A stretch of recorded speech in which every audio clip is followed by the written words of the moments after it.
última entrevista de María Corina con Carla Angola. Y vamos a escuchar porque hay unas cosas que... Qué vaina, Marilú.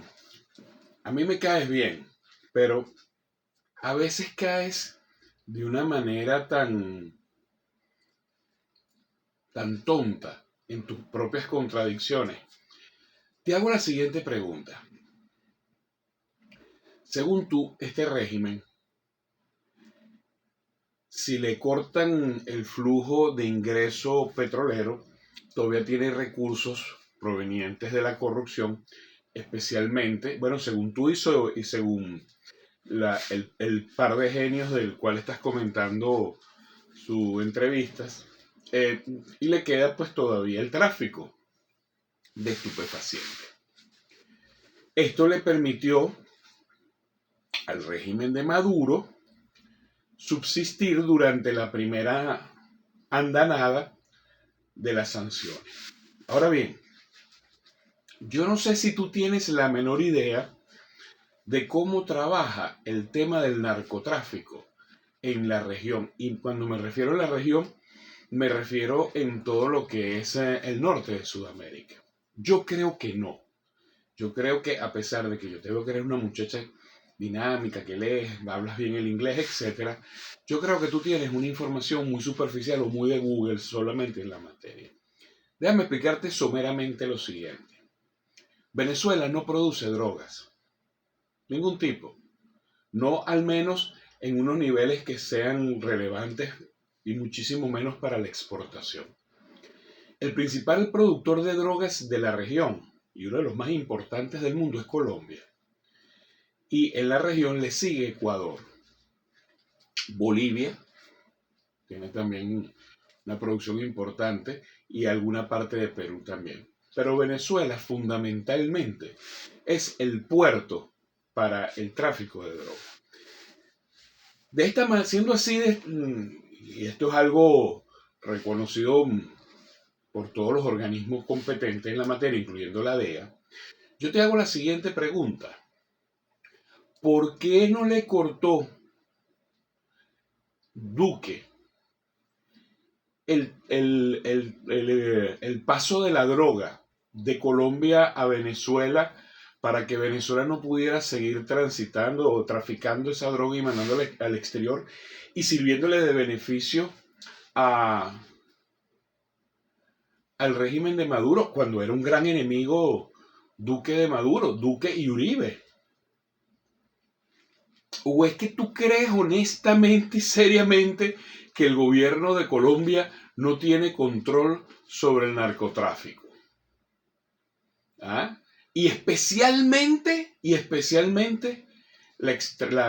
derecha y extrema derecha colombiana. O sea, ¿tú en verdad crees que los únicos que trafican con drogas en el mundo es la izquierda? Son los comunistas, los comegorgojos y los rojos. Explícame. Fíjate una cosa para que tú sepas un poquito más del tema. La mayoría de la droga, o el 60% de la droga que entra a Estados Unidos, entra por el Pacífico. Seguramente tú sabes, porque eres una muchacha estudiada, que Venezuela no tiene ningún acceso al Pacífico. Colombia sí. Colombia tiene acceso al Pacífico y al Atlántico. Por Venezuela corre la droga que va hacia el este de los Estados Unidos, que es como un 40% de lo que entra, por Venezuela y por las costas colombianas, que donde incluso usan submarinos.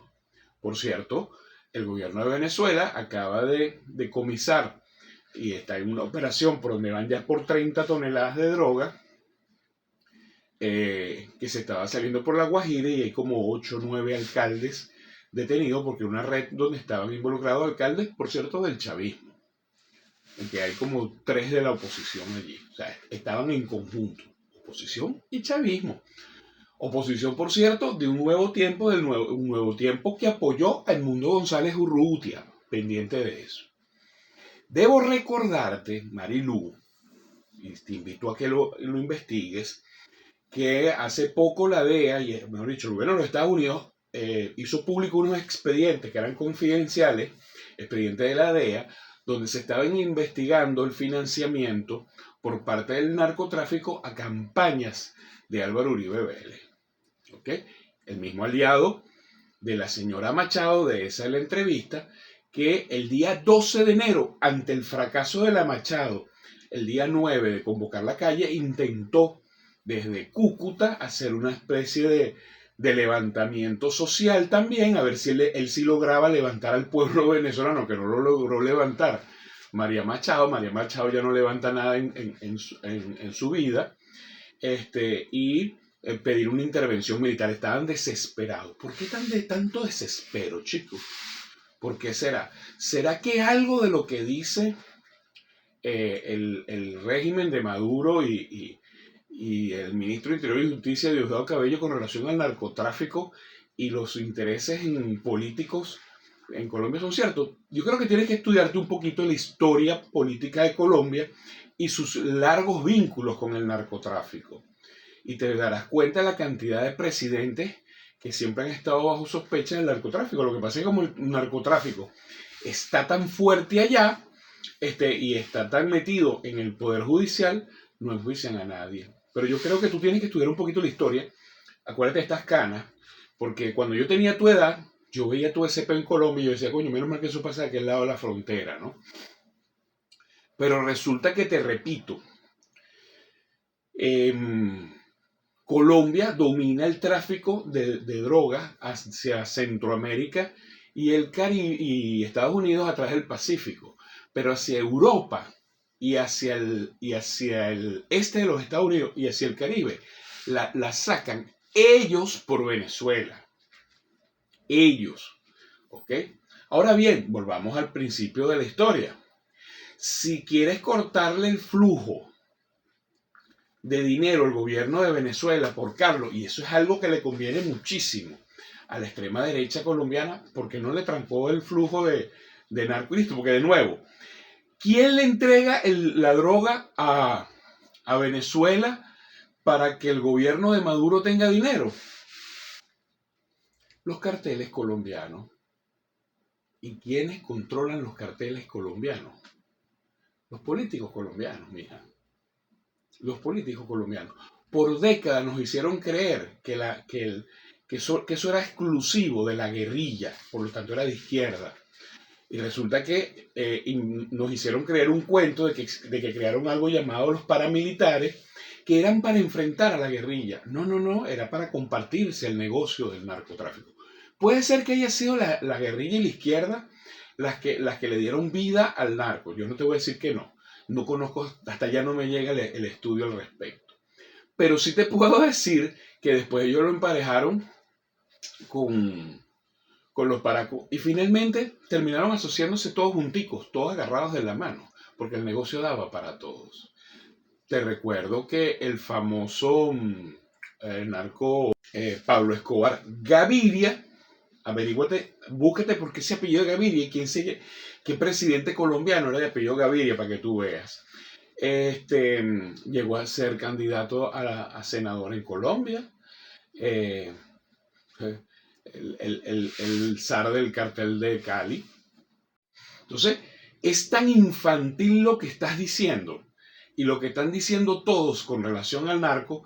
Y yo te repito algo, yo no te estoy diciendo que los chavistas ni que los maduristas son unos sacrosantos. Lo que te estoy diciendo es que mientras vivan ustedes en ese mundo de mentiras, construyendo en base a falsos pisos de información, van a seguir cayendo y cayendo. Tú con tu información errada y aquella señora que tienes toda la razón. La entrevista fue una porquería. Pero tú, mi niña, también estás totalmente mal informada, como estás mal informada de los resultados electorales en Venezuela. Porque todavía aquí el chavismo, a pesar de que ha tenido una merma de gente, sigue teniendo un voto duro del 25%. Pero sobre todo tiene algo que no tiene la oposición, y mucho menos la de esta señora que tú tanto criticas. Organización. El chavismo tiene organización, tiene calle. No tienes idea del nivel de calle. No tienes idea de las escuelas de formación de jóvenes que hay. No tienes idea de las escuelas de formación para prepararse para ir a las Fuerzas Armadas. Así que te falta mucho.